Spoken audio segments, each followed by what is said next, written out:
Hello and welcome to Mimamsa Perspectives. Mimamsa and Indic Inquiry is a portal where we attempt to understand and contemplate on issues and aspects related to India in a well-researched, authentic and objective way. We do that by well-researched articles, documentaries, interviews, and special features through which we understand and explore various aspects which help us understand India in a better way. In a similar endeavor today, we have a very special guest with us, a former bureaucrat, a secretary to Prime Minister Shri Atal Bihari Vajpayee. He's also a distinguished fellow at India Foundation. He was the director of Nehru Memorial Library, and is also director of Shri Atal Bihari Vajpayee Center for Policy Studies and International Studies. And most recently, he has authored a book which is now creating a lot of curiosity, buzz in the policy circles as well as in the researchers and scholars alike.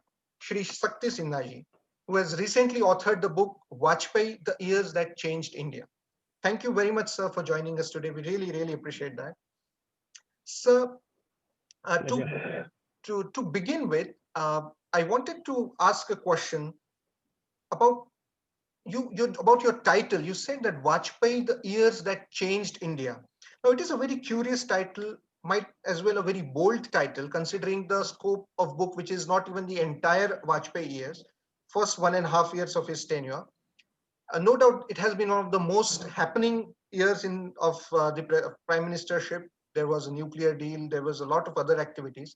But why years that changed India? What fundamentally happened in those prime minister? At the outset, we want to understand that.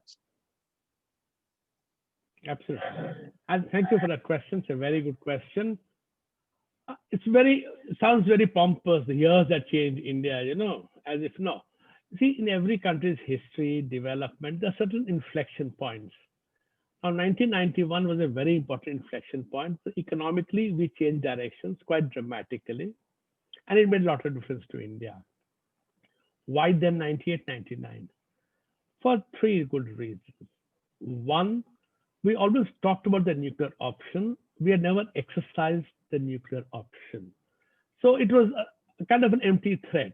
Yes, we did not want to go nuclear, but when our surrounding situation had become dangerous, after Clinton called South Asia, Kashmir, the nuclear flashpoint, the most dangerous place in the world, etc., and India was facing this China-Pakistan nuclear and missile cooperation, which meant that India had two countries bordering it which were nuclear armed with missiles.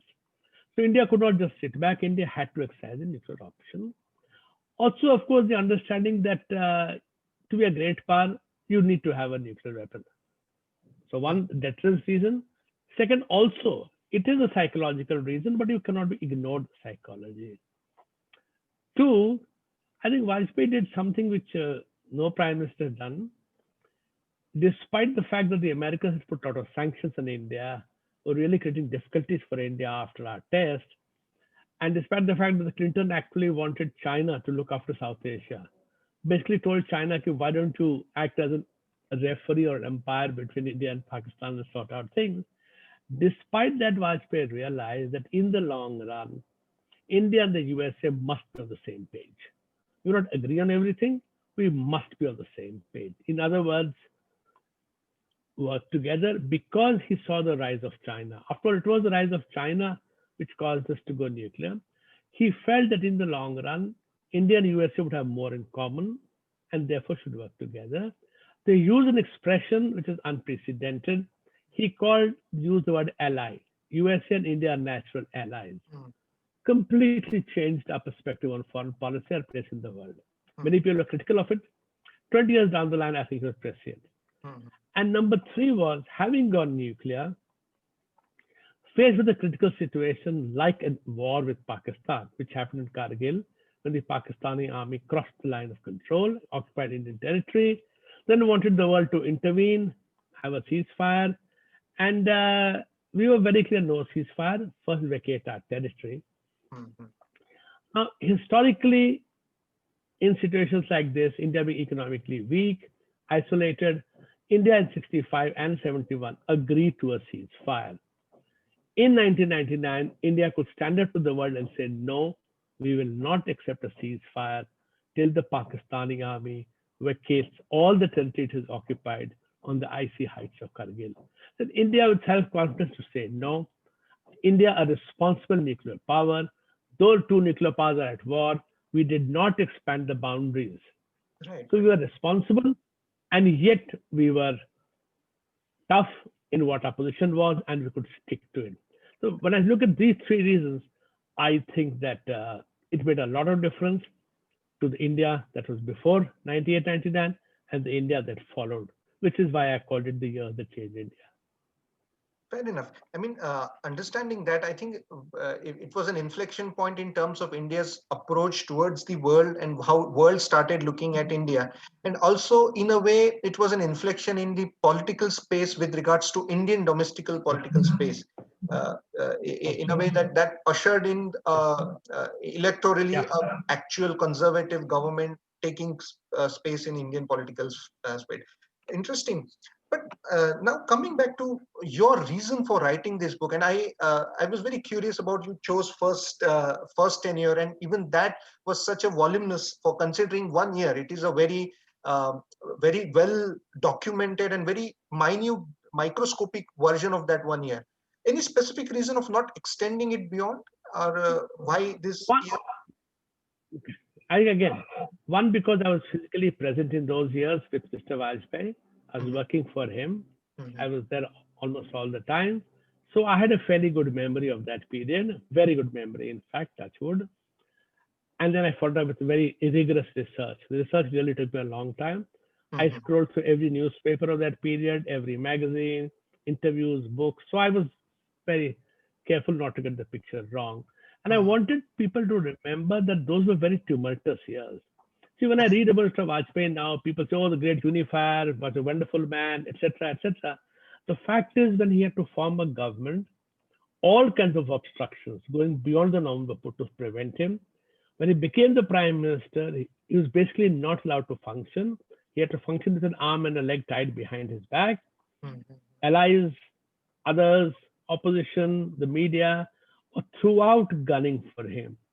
So mhm, suddenly I felt that there was a disconnect between the image I see today in the media, elsewhere in books, and what I remembered. So I thought I should just put it out, mhm. state the facts. If you notice, the book is very non-judgmental. Of Right. course, I'm not completely, because nobody can be completely, even the choice of facts itself determines a mental position, mental state, a bias, in fact, you can say. But I tried my best just to report the incidents and leave it to you to judge who's right, who's wrong, what should have been done, what are the alternatives, etc. Which is why I wrote the book, basically, for the historians, for the political scientists, and for all those interested in understanding what India went through, how India is governed, how India takes decisions. So I hope that the book, in that sense, will help a lot of people better understand India.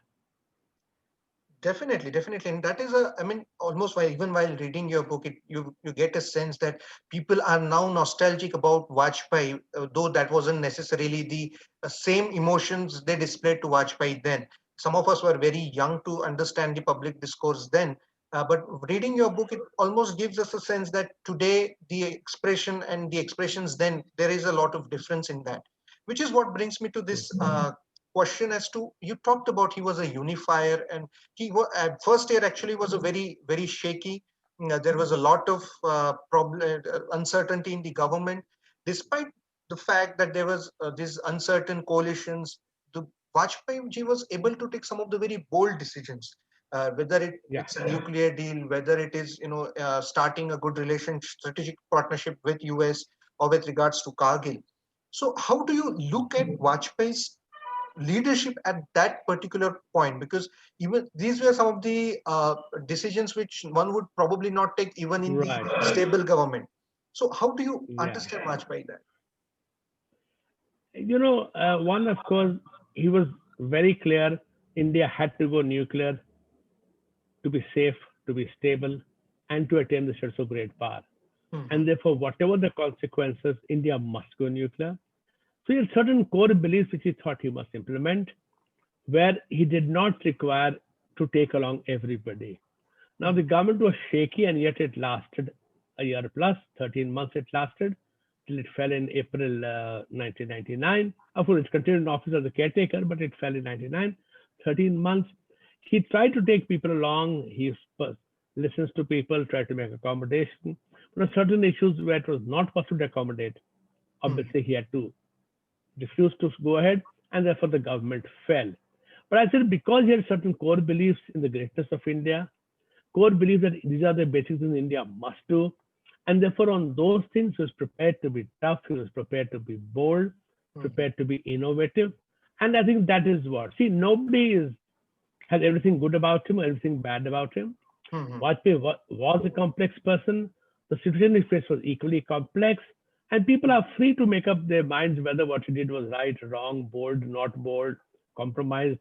I think that's fine. Every public figure must face that scrutiny. But I thought it is these basic facts I must put up so that people like you will be able to read and make up their own minds. Right, right. And also, I mean, some of us also, think a lot of criticism was done to Vajpayee ji at that time, for taking up that prime ministership. Some probably BJP or Vajpayee ji was hungry for power. There was a long, illustrious speech of his, which is very famous even today. As someone who was very close to Vajpayee ji then, how was Vajpayee ji's insights to response to these? I mean, this was the first brush of power for BJP at the center, yet it came with an avalanche of accuses and criticism. So, how, as a leader, he dealt with it? One, of course, no. He was invited to form a government, which he did in 1996. They did not have the numbers. And that is the speech in Parliament he said. He said, if you have to compromise to get power, I would not touch such power, even with a chimta. Chimta is, what you use to put rotis on the fire. Right. He said, I would not touch it. And the DMK representative in Parliament, Pursoli Maran, actually said that. He says, yes, the BJP requested for our support, asked for our support, but did not offer us anything. And this is an opponent talking. In 98, the NDA under him was the largest single combination. It won 251 seats, 20 short of majority. There was nobody else within 100 seats of him. It soon became 260s. And yet he had to wait 12, 13 days before he became prime minister. The combination of factors, people wanted to stop him, but at no stage in I say that they would BJP or Mr. Vajpayee actually compromised. Jayalalitha wanted the finance ministry post for herself. She did not get it. She wanted to break away revenue department from finance ministry, did not get it. She got a minister of state, but not independent charge in revenue. Other allies wanted the state governments to be dismissed, whether in Bihar, whether in Bengal, whether in Tamil Nadu, whether in Odisha. He said no to all of them. So I think they demonstrated that you can be in power and not make too many compromises. But yes, if you're too principled, then in 13 months, your government is pulled down and you're voted out by one vote. So that's a lesson also, the limits of principleship in politics. Right. Just taking a cue from that very interesting observation, do you think then there is a change in the BJP's normative outlook today than what was during the Vajpayee's time in terms of compromises, in terms of things that you have to do to stay in power, whether it is in central government or in the state governments? Do you think there is a change? See, 96, the BJP had 160 MPs, could not form a government to sustain 15 days, they quit. 1998, when the BJP forms the government as part of NDA, they have hit a 180 ceiling. 1999 midterm polls, which is after my book ends, again BJP ends at 180. When a party at 180 and dependent on at least 100 other members of parliament to stay in power from 20 different political parties, your attitudes are very different. You cannot force your agenda. You have to take people with you. Otherwise, as in the first term, you lose power in 13 months. So I think it was a learning experience for them. And the feeling that if they're compromised, they'll have difficulty. Fortunately for them, 2014 and 19, though they are part of the NDA, of course now the NDA is almost gone, though they were part of the NDA, they got an absolute majority on their own both times. That being the position, obviously the attitude to power is very, very different than when we need the support of people outside the party with different ideologies, different points of view, different priorities. So in that sense, the two situations are not comparable. A lot of people want to compare. I would argue that the two situations are not comparable. Right. That brings me to another point which has been always under scanner, and there is some amount of deliberation in your book as well, that how Vajpayee was situated in the larger Sangha Parivar. Now, when I say, I'm talking it in the two contexts: one as an individual, also, and second as someone whose party was spearheading something which was not conventionally seen as an RSS idea. For instance, in terms of economic reforms, when RSS was seen as a more Swadeshi kind of a thing, he was a more reformist. Vajpayee led a more reformist government. Also, in terms of his approach towards security with regards to Pakistan or with regards to the United States. When, for instance, even Sudarshanji criticized heavily for BJP's, you know, so-called nearing with Pakistan. In fact, Vajpayee ji is said to have taken Gujarat doctrine a step ahead for mending ties with Pakistan. So, how did these two, as an individual and as a someone who was ideologically, if not opposed, but differing with the parent organization, how that eventually turned up? See, people evolve, situations evolve, organizations change. Mr. Vajpayee much later on said, I am a Swayamsevak for life. He Hmm. always held on to as a Swayamsevak. In fact, his world outlook, which I've explained a number of places in the book and elsewhere, is Hmm. very strongly influenced by the fact that he belonged to the RSS. Having said that, obviously there were different perspectives. No two people, even Semakshan, would agree on everything. Hmm. People did feel, and it was articulated in public, not hidden doors and rumors, that Hmm. they felt that Mr. Vajpayee was continuing with the same neoliberal policies of the Congress Party, and many Hmm. other officers were the same implementing it. There was certain amount of disquiet about it. However, there were discourses within them also, and the fact that even after he was publicly criticized by some very respected people, you mentioned Hmm. Sudarshanji, Hmm. even Dattapat Tengadi at a speech in Nagpur was very critical of his economic policies, and they all in public. It was not a skull or some hidden kind of a thing. Hmm. When the Swadeshi Jagran Manch had an industrial fair in Delhi, Mr. Vajpayee they invited and he went to open it. So I Hmm. think within the family, you have different points of view. You may disagree on many things, but your larger goal remains the same. And yes, Mr. Vajpayee's seniority in the Sangh and in the party was such that he obviously could do things which maybe others would not have been able to do. So in that sense, he went ahead with certain policies, which many, not all, Hmm. many in the BJP and RSS were happy and they supported him in public. Again, it was all public, it was not Right. a hidden dagger kind of a thing. And he went ahead with certain reforms, which looked good. But, reforms are such an open word. I don't know what reforms means. Hmm. If you increase electricity prices, that's a reform. If you Yeah. reduce tax rates, that's also a reform. So, Right. you Right. depend on where you're coming from. That's So, true. yes, you want to make situation easier for the economy to function. Hmm. There was no disagreement on that. Whether you should prioritize foreign investment over domestic investment, whether there's no tension between them, or Hmm. whether we purely want domestic investment, there are issues which can be discussed and are often discussed. And I guess the answer is there were compromises in terms of intellectual posturing, not in terms of positions of power. So I think it was Right. could be different at times, but overall I think it's very healthy that such discussions were held. Hmm. Government should have such discussions internally. Hmm. Right. Right. And also on the very social side as well. I mean, this is political and economic, but a very social conservatism of the RSS, and probably from where Vajpayee stood. Uh, does that also came in way of Vajpayee's functioning? Because a lot of time we saw VH, because when we talk about Parivar, though there are different organizations, but that's the only word which is available. But the VHP or the other sort of foods, the kind of tensions, because somehow it is assumed that Vajpayee was as to say, was a more Nehruvian BJPian in the BJP in terms of his. So how did friction? Because that friction now, when we go back and read to some of those literature, was BJP a middle? Sorry, was Vajpayee ji a middle ground between the BJP and the Sangh? Was he the balancing act? Good, That sense? very good point. See, please understand, Mr. Vajpayee grew up in colonial India. Right. When India became free, he was an adult, right? He had formed his worldview. The 50s and the 60s were tumultuous years for India. Very poor country, economic crisis, security crisis, wars, humiliation at the hands of Pakistan, China, problems with Pakistan.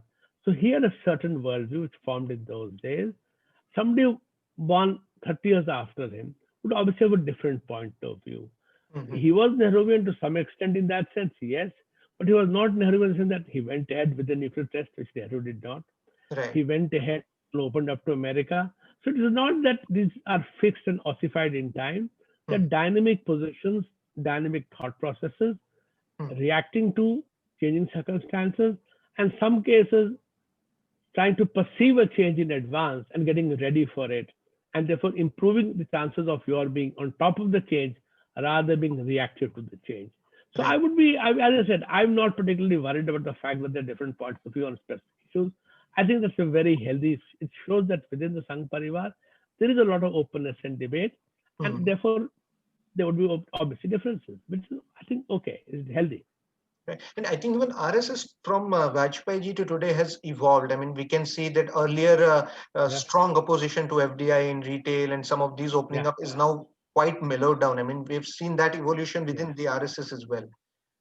Which There would be, because people remember that the British came as traders and Mhm. gradually took over the country. So a natural fear that the foreign influence is not necessarily benign and can Mhm. actually undermine your policies and your people. That is a natural fear which has to be addressed and cannot Right. be ignored. But sorry, what's your question, yeah? That's true. Right. Which brings me to my next point, because that is one the natural comparison is now been drawn up with Prime Minister Modi and Vajpayee ji. And in fact, I sometimes, while I agree that that is not the main idea of your book as well. I mean, you are not into those No, comparisons no. at all. But one tempts to ask this question. A lot of people are now using Vajpayee ji to criticize Modi. And reading your book, one gets the sense that this is not a very different criticism of what was during the Vajpayee's time. But In fact, as as an individual, as two individuals, do you think both of them represented a different brand of Hindutva? Is what I would ask. That do you think that they have a very different versions of the same coin? as I said, they belong to different generations, different circumstances. You had Mr. Vajpayee as one of the four Jansangh MPs in 1957, just four, all new. Hmm. You had Vajpayee Singh in 1984 elections that he lost, and the BJP came with 2 seats. So, you are talking about two very circumstances really cannot be compared. It's Right. not that one is more difficult, one is easier, or one is this thing. The fact that the world has changed. You had a Cold War, you had Russia, Soviet Union, and America. You have unipolar world, and now you have China challenging American position. So, it's easy to compare two people like this. I don't think it's very, very healthy. You must see on core issues where do they stand. Hmm. Where did Mr. Vajpayee stand in Article 370 as an example? He was all Hmm. for sub-election. But obviously he says, Sankhya nahi hai hamare paas. So I think, yes, they're different. Absolutely, they're different. Their approaches are different on many issues. But largely, I would think that both being from the RSS Hmm. would basically represent and engage with the Sangh. Both do that. Hmm. That's what I can get as an outsider. I can't comment individually what is happening, what I read in the papers. Hmm. There would be different amount of engagement with each other, the political side, the social side, the economic side, and therefore at different moments would have taken decisions which seem contradictory, but Hmm. I guess which is a reflection of the changing times. So therefore, I would not like to compare, not because it's because I would say it's unfair to compare, unfair to both of them. That's true. But I think one point which is very often pointed out is the relations of both the leaders with the media or engagement. I mean, someone say that, Prime Minister Modi's engagement oscillates between a selective preference to a complete indifference. With regards to Vajpayee, he was far more engaging in terms of talking to media, talking to people. Do you think that creates an impression in that sense? Possibly, he would be. Of course, later after I left, he did address a press conference. Hmm. Otherwise, he never addressed a formal press conference. But yes, he met media in small groups. He met Hmm. them in his aircraft. He Hmm. met them when he traveled to Lucknow and Bombay and Mumbai and places like that.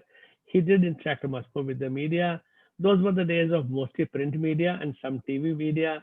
This Right. is the digital age where you can possibly get your message across Hmm. sometimes directly, more Right. effectively Right. Right. than going through the media. I mean, I'm publicizing my own book so much through the social media and Right. not through mainstream media. Your ability then to reach people is far greater. So I guess it's also a choice of the individual. Is how they perceive they're getting their message across. But every politician wants to get his or her message across, and they obviously would choose the best medium for it. Yeah, I mean, that's true. I mean, one of the reason, I mean, which has been conjectured is that, probably he shared a more pally relationship with media, which is not with regards to the Modi, someone who Yes, has been very much target of a lot of things. Which brings me to exactly. almost conclusion of today's discussion. I want to, one of the purpose that we write such books is that, we sort of learn something from those years, from those personalities. Do you think something which Vajpayee ji had, the part which is of in your book, and something which Vajpayee ji personally also, something which can be incorporated by the subsequent governments, or which probably even by the current government, that something which was there with the Vajpayee government, which we can learn as an elder or someone who has been there before, something which is probably missing in today's policies or discourse or something. I'm not sure missing or not missing, but I would think that in terms of the ability to analyze the changing world, Hmm. Vajpayee set the trend. And in that sense, no, not just absent now. In fact, subsequent governments which followed him, Manmohan Singh and Mr. Modi, have in that sense realized the need to engage with China Hmm. as far as possible, Hmm. but know when to draw the line, and the need to develop much greater working relations with America. Now, Right, please right, understand, when Mr. Modi came to power, he had been denied visa to enter the USA. You would right. think he had a personal angst. The Hmm. moment he became prime minister, he left his personal angst, if there was any, I don't know, and Hmm. immediately said yes to America. That's true. So I think that we should, Mr. Modi is too close for us to passing judgment other than very ephemerally. So Right. I say 20 years down the line. So it Hmm. helps sometimes to get a benefit of time to judge people. Hmm. Mr. Vajpayee, the language used against him, fascist, Hindu this thing, Hindutva, anti-minority, all Hmm. kinds of languages, hidden agenda, all kinds of languages was used against him. Sometimes the same people today who remember him as a very benign, somebody everybody loved. Well, they loved him, they didn't show it. They did not show it then. Maybe they Right, did love him, they did not show it.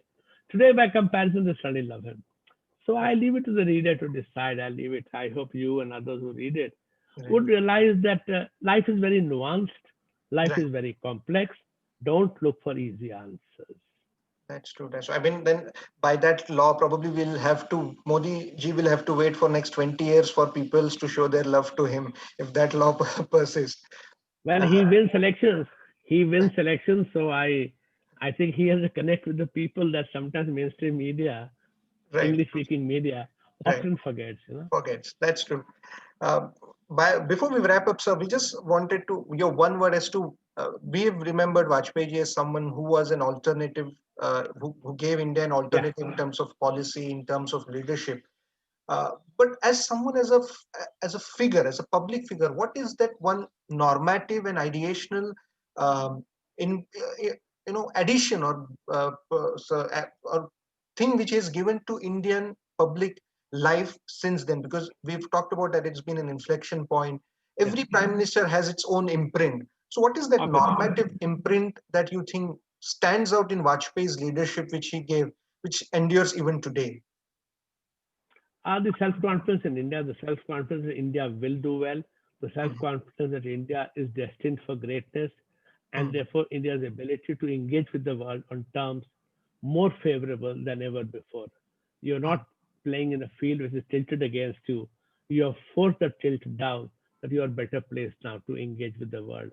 If there's something I want to remember, Mr. Vasu, that was it. He could lift India in that sense through his bold policies and through his decisiveness where Mhm. required, not otherwise. You have to be Right, very careful how you're decisive in power. You right. also when to press, when not to press. I think he by and large showed that. And that left India a much stronger position internationally and domestically Right. than when he began from. You always judge somebody starting and end points. It is better or worse. And I think he left India infinitely better than when he started. That's true. I mean, that is a very important point. I understand from the self-respect of a nation is a very important component in overall national power, and I think that is a very significant contribution which Vajpayee ji gives, and I think it will endure for many more years. Thank you, sir, for joining us today. It was a very insightful talking to you. I've enjoyed the reading book. It's available on Amazon. The link will be in the description section. Please buy this book. I think it's one of the very big contributions in terms of contemporary political history. A lot of books have been written about Vajpayee ji, but this is as close as it can get to an insider's account, if I may say so, considering how close you were there with Prime Minister Vajpayee ji.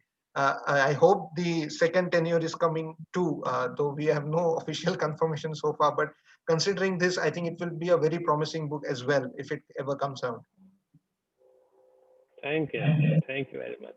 Thank you. Thank you all for joining us. Please visit our website. The link is in the description section. Follow us on our the Twitter, in LinkedIn, as well as on Facebook. Please stay tuned for more. Thank you.